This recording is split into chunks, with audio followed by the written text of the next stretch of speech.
I got my tranny back from the dealership, and well, I'm about to be ready to put it in now. See, it has a shaft now, and where'd it go?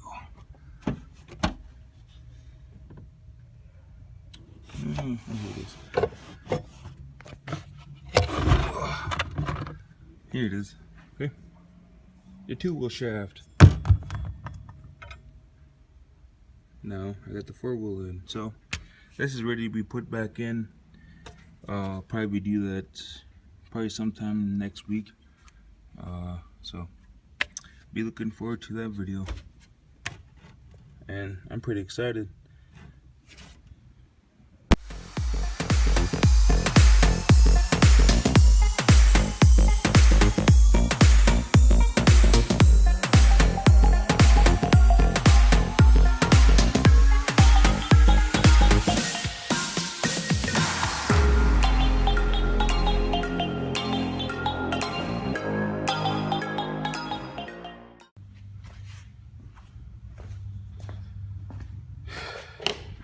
Here's an update about the transmission.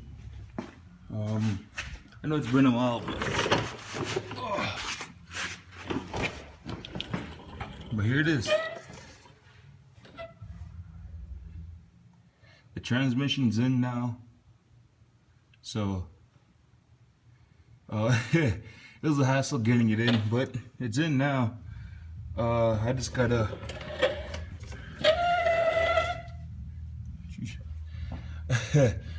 put that oh yeah, there's the shaft I was talking about. That's a small shaft, but I gotta put that adapter on, then I gotta put the transfer paste, and everything else goes on. But it's going pretty good so far. Yeah, then that's basically it, the update. So stay tuned.